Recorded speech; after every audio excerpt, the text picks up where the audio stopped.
Hello there. My name is Brian Feroldi. I'm one of the co-founders of the company Long-Term Mindset. We are a financial education company that teaches investors how to analyze businesses. And my presentation today is on what I believe is one of the trickiest things about investing, one of the hardest skills to master, and that is knowing when it is time to sell a stock. Now, what I've done with this presentation is I'm not going to give you my reasons for selling a stock. Instead, what I've done is I've gone out and I've studied some of the best investors of all time, the Warren Buffetts, the Peter Lynch's, the John Neffs, the Benjamin Grahams, etc. And I looked up when they advised what they said about selling. And I compiled together all of their lists of reasons why they sell a stock into one list. So that's what we're going to be covering in this section. Now, if you're unfamiliar with me, my name is Brian Feroldi. I've been investing in individual stocks since 2004. I used to be a writer and a columnist for the Motley Fool, where I wrote over 3,000 articles. I wrote this book right here. Called Why Does the Stock Market Go Up? It teaches the fundamentals of how the stock market works to absolute beginners. I am classically trained in finance. I do have an MBA in finance, and my investing style is to buy and hold quality businesses. Now, that investing style has suited me very well. Here is my portfolio returns over roughly the last 12 years. I am the blue line on top. And I have handily outperformed both the S&P 500 and the total stock market index during this time. So with that out of the way, I am a big fan of this framework, IWBAT. I will be able to, my goal is that by the end of this webinar, you will be able to understand and know the 4 primary reasons to sell a stock and how to avoid the biggest selling mistakes. If you can do that, that is a win from today's session. So again, I'm going to be throughout this presentation taking choice quotes from investors like this, and I'm going to be explaining in their own words their reason and rationale for investing or for selling a stock. Now, first, let's start off with this question. Why does selling feel so hard? I know that I struggled with selling.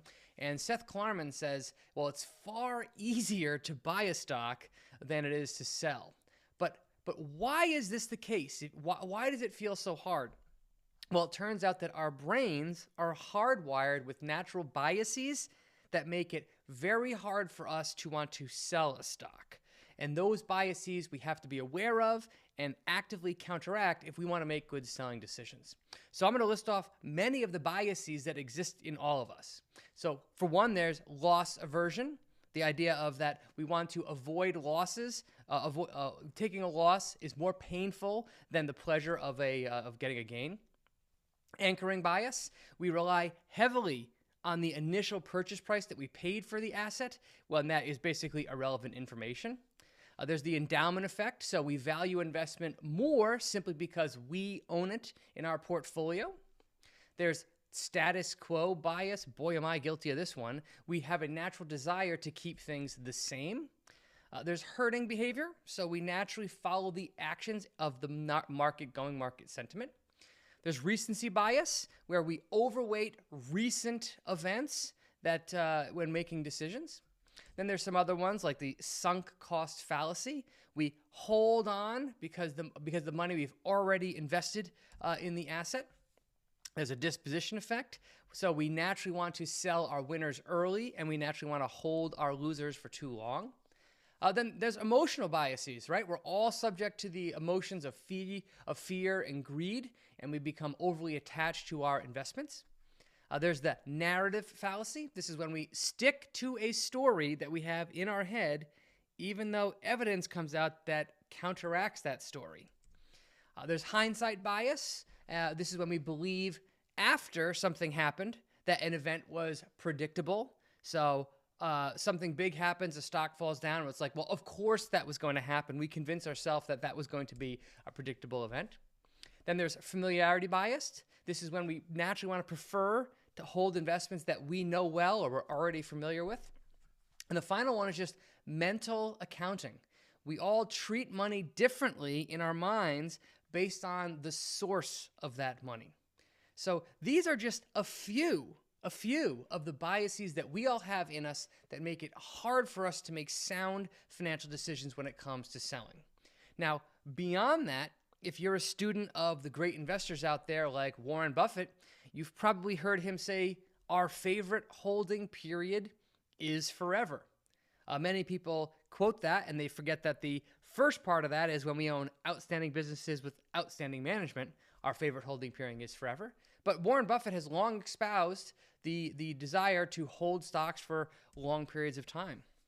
Or there's Philip Fisher, Warren Buffett's teacher in many ways, and he said the best time to sell a stock is almost never. So with that out of the way, we now understand why it is so hard for so many people to make good selling decisions. And with that in mind, I'm going to cover the four primary categories of reasons why it can be a smart decision to part ways with a stock. Now, these are broken up into 4 separate categories. So category 1 is about the thesis of the company changing. Category 2 is actually emotional reasons. Category 3 is tax reasons. And category 4, we're just going to call a realignment of our personal priorities. So these are the 4 overarching regions, but let's dive deep into each of them and see kind of the sub-reasons to sell a stock. So reason number 1 is the thesis behind that company changes. Now this one comes from a quote from George Soros, who says, "There's no shame in being wrong, only in failing to correct our mistakes." Soros is saying there's nothing wrong. There's nothing wrong. There's no shame in buying an investment and watching that investment go down. There's only shame in staying wrong. So, if the initial reason you bought a stock proved to be wrong, that can be a good indication of sell. If your thesis was this new product is going to catch fire with the markets, or this company's new factory is going to produce big profits, and that proves to be wrong, your initial thesis was wrong, it's time to sell. Next, Peter Lynch says, if the reasons you bought the stock no longer hold true, then it's time to sell. In other words, if you bought a stock for ABC reason, and as time passes, those reasons are no longer valid, companies change, companies evolve, it can be time to sell. So let's talk about some of those sub-reasons that the thesis can change. Well, Warren Buffett has said, if the company's management is not trustworthy or no longer trustworthy, it's time to sell. So think about the management of the company and the company culture. Those change over time.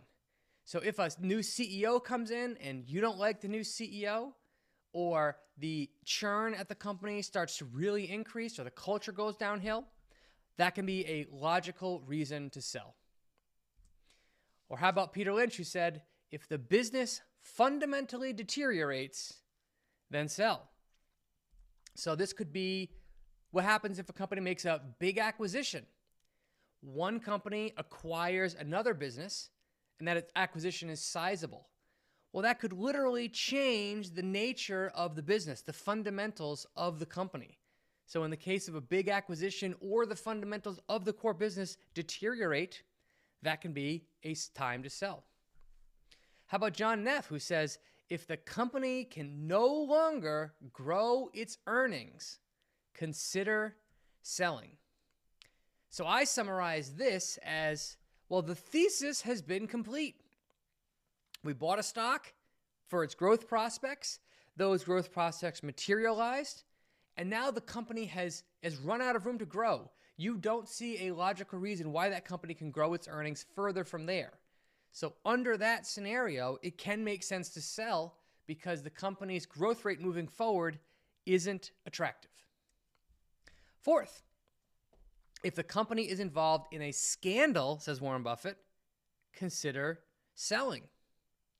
So if there is a scandal at the company, like Boeing, for example, or if there are accounting irregularities, you can't trust the numbers, the auditor resigns or the auditor quits, those are massive red flags in a business, and there's no shame in admitting defeat on those types of businesses.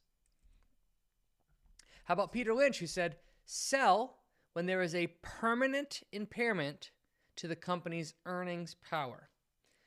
So what this means is that the market changes. A disruption comes along. Investing in Blockbuster when DVDs and VHS tapes are everywhere makes a lot of sense.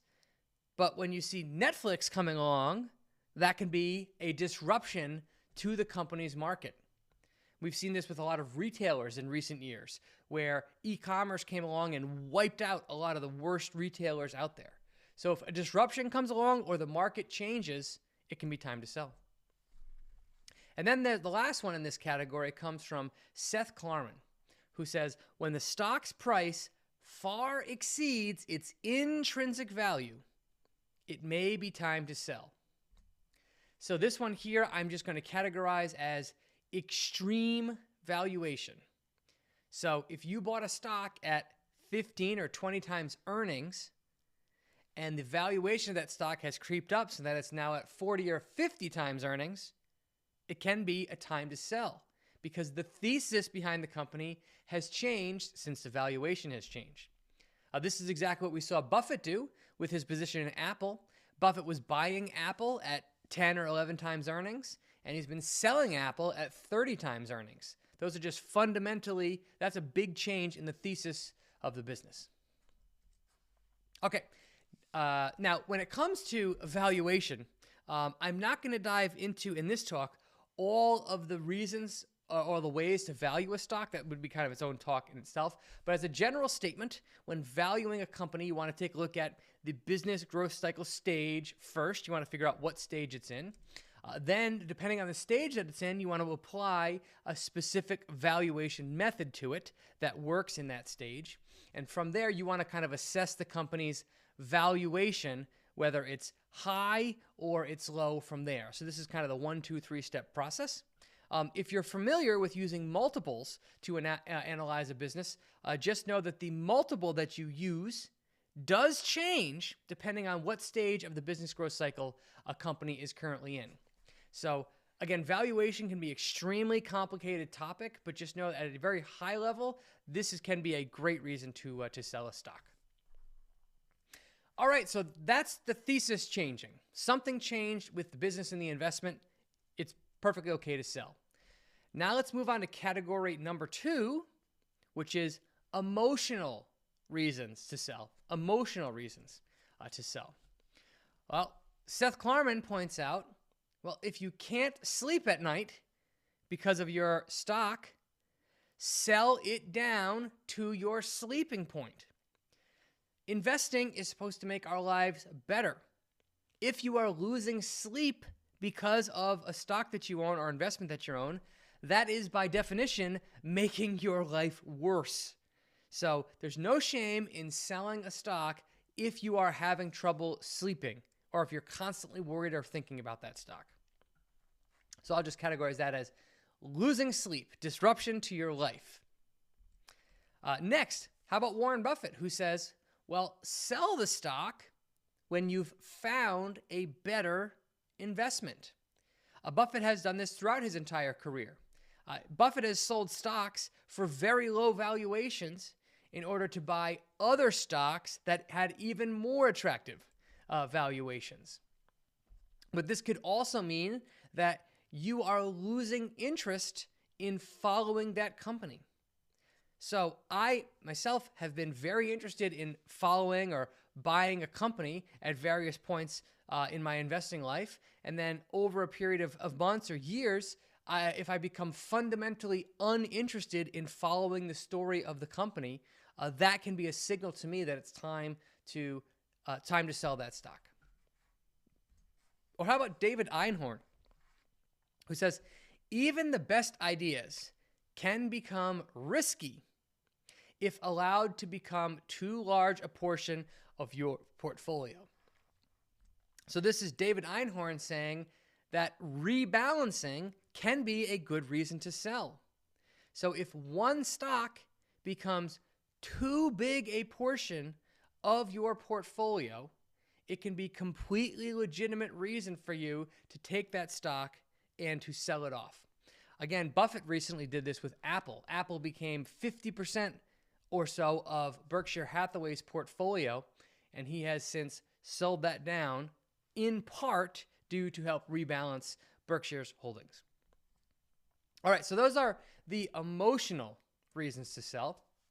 Now let's pivot to category number 3, which is tax reasons to sell. Now, Burton Malkiel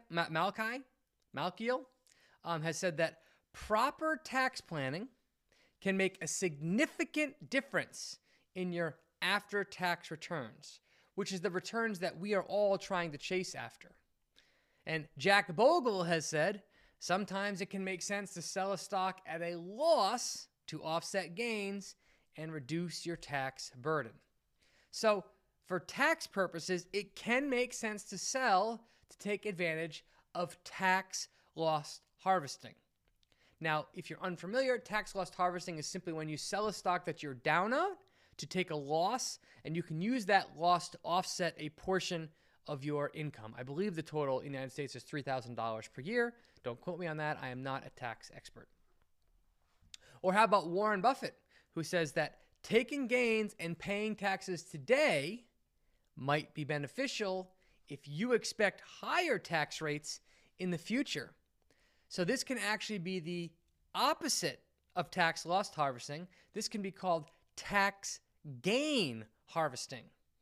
If you have a very low tax bracket in one year because your income is low, perhaps you stayed home with a kid or lost a job, something like that, it can make sense to sell even a winning stock and then rebuy that winning stock, which will increase your cost basis. So it can make sense to take a tax hit on the gain that you've had on that stock because it resets your initial entry price into that stock. So that's called tax gain harvesting. So 2 primary reasons to sell for tax reasons: tax loss harvesting and tax gain harvesting. All right, let's go to category number 4. And I've just called this category realigning your priorities. So let's start with a quote from Charlie Munger, who says, well, the time to sell is when you've found a much better bargain to replace it. So if you have found a better investment, it can be a good reason to sell. And it doesn't even have to be another stock. Perhaps you want to fund a business operation, or you want to buy real estate, or you want to invest in a different asset class. It can make total sense to sell some of your stocks to help fund those purchases if you believe the returns you're going to get are going to be higher in that different asset.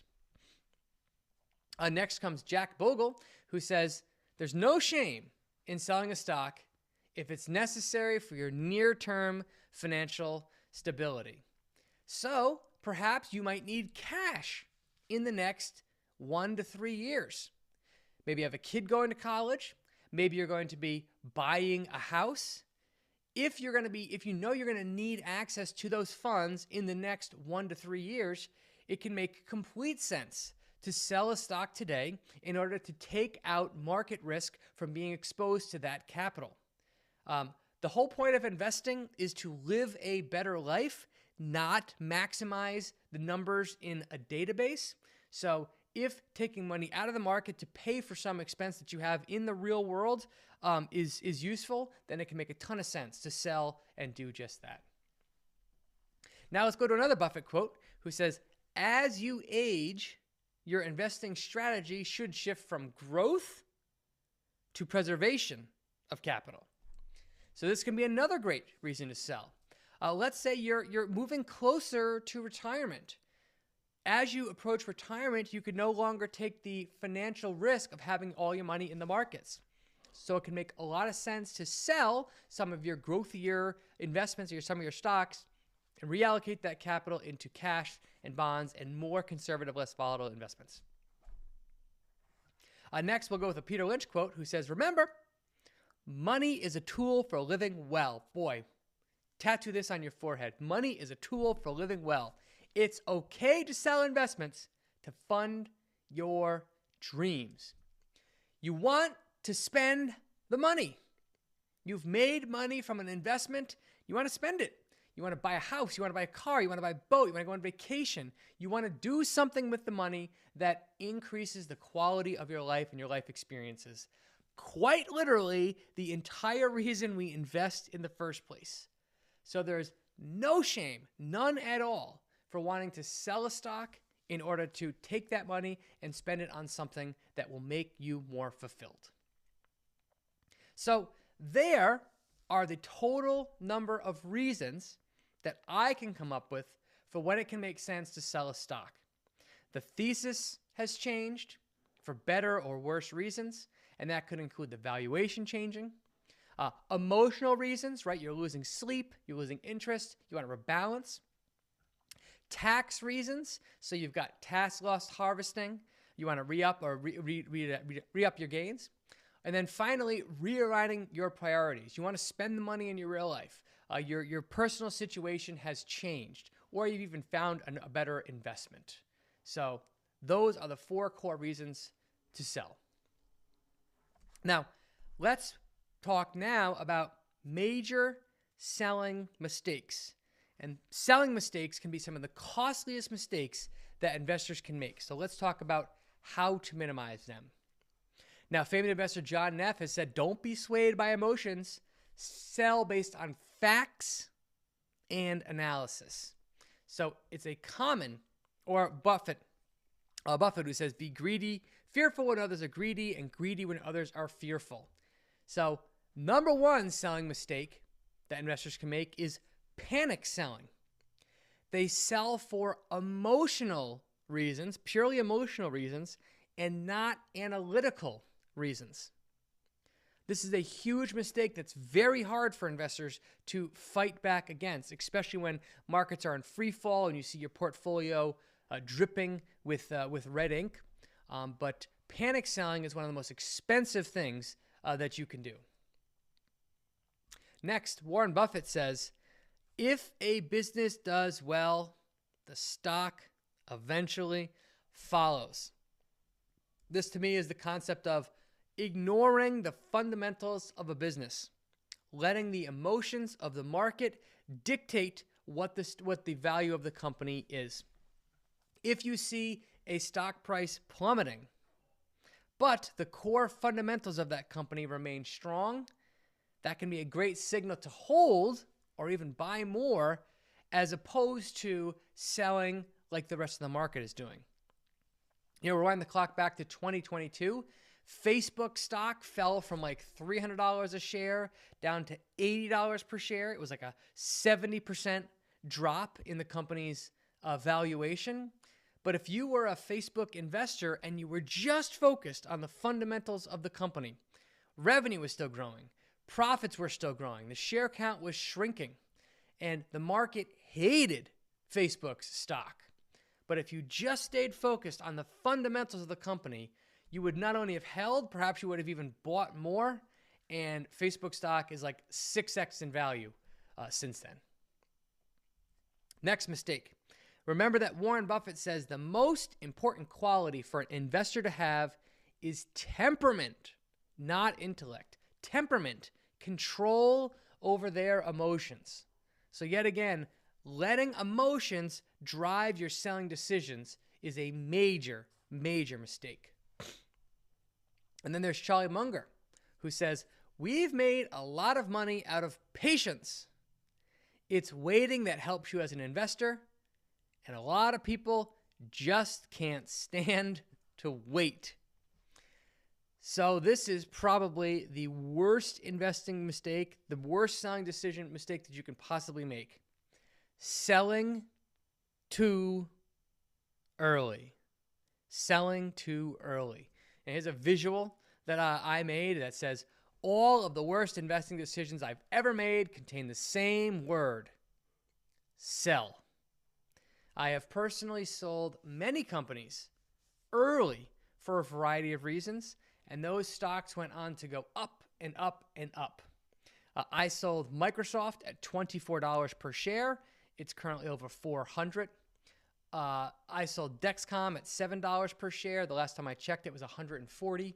I sold Activision Blizzard for $12 per share. That stock got bought out at $70. So selling great companies early is by far the worst investing decisions that I've ever made. So as a result of that, I think this visual can help. Here is the financial impact on your wealth of holding a loser for too long. It's negative, but it's small. Instead, look at the financial impact of selling the next big winner early.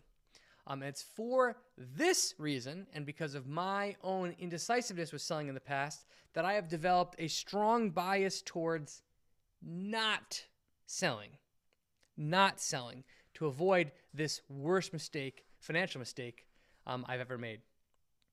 And I love this quote by Peter Lynch, who says, "Far more money has been lost by investors preparing for corrections or trying to anticipate corrections than has been lost in the corrections themselves." People fiddling with their portfolios in an effort to prevent themselves from losing money, that, according to Lynch, has lost them more money than they have lost in the actual corrections themselves. So we can tie all that up as just called trying to time the market. Timing the market is incredibly difficult, and some of the smartest investors in the world don't think that you should do it. So trying to time the market can be a huge selling mistake. So there's the 5 biggest selling mistakes. All of them are easy to fall prey to, and I pretty much think that I've done every single one myself, but it can be very helpful, I find, to have reminders like this to make sure you don't make the same selling mistake again. Now, when it comes to selling, your biggest enemy, your biggest internal enemy is all or nothing thinking. If you want to sell a stock, many people think, well, I'm just going to sell everything all at once. Nonsense. You don't need to do that. There's no need to do all or nothing thinking. If you think a stock is overvalued or you think it's a good idea to sell, there's no rule saying you have to sell everything. Perhaps you can sell a portion of it. Perhaps you can trim a portion of it and then later see if that was a good decision. So all or nothing thinking, on-off binary, sell or buy is bad thinking to get out, to break the habit of. Now, instead, what should you do as an investor, and what can be your best friend as an investor? It's boring, but it's true, is an investing journal. An investing journal. Writing down the reasons when you're about to buy, why you're buying that stock. I can't tell you how valuable the investing journey that I have kept for the last decade or so has been to my journey. As I go back and read it, I see that what I was thinking at the time when I made good or bad decisions. And if you audit your investing decisions, you will learn a lot about yourself as an investor. So now let's go with the final one, the final quote in this talk, and that is come from, of course, Warren Buffett, who says, "It's not timing the market, but time in the market that counts." The long-term behavior of the United States stock markets is that they go from the lower left to the upper right, and they have built tremendous amounts of wealth for investors that have held on during that time. So always try and keep that in mind before you are about to make a sell decision. Well, I hope that this talk was useful to helping you figure out how to make smarter selling decisions. Learning to sell, again, is one of the trickiest things that anyone can do. So if you are interested, I do have a free next step for here. So to double back, let's talk about a quote by Terry Smith, who says, well, if a company's valuation no longer makes sense, it's time to sell. So if you remember from reason number 1, the extreme valuation reason, well, valuation can be a really good reason to sell a stock and if the thesis changes. But learning how to value stocks and value companies can be an extremely tricky endeavor. If you're interested in learning how companies are valued throughout the business growth cycle phase, I do have a free resource for everybody that's watching this. So if you visit this website, valuation.school, you'll see a little visual that looks like this. And if you put your email address in there, I will send you over the course of 7 days, 7 emails that break down one specific aspect of valuation and how valuation works. So in the course, we'll cover what the business growth cycle is and how you can tell what phase a company is in. I'll also talk about the various valuation methods and techniques that professional investors use to value companies. So this includes total addressable market analysis, discounted cash flow and reverse discounted cash flow analysis, as well as multiple analysis. And I'll also provide some basic guidelines for how you can figure out if a company is overvalued or undervalued using those various methods. I'll also provide you with this infographic here in the course, which shows the different valuation techniques and when they apply, depending on where a company is in its business growth cycle phase. So again, if you want free access to this course, just visit valuation.school. Fill in your email address there, and I will email you those lessons over the course of 7 days. Well, thank you so much for your time and attention. I do hope that this presentation helped to make you a better investor. If you want to connect with me personally, my name is Brian Feroldi, Feroldi, and you can connect with me on most social platforms. So YouTube, TikTok, Instagram, Twitter, LinkedIn, Threads, Blue Sky. I do try and be on every platform. So if you're interested in more content like what you saw in this presentation, drop me a follow there. Thanks so much and hope you enjoy the rest of this conference.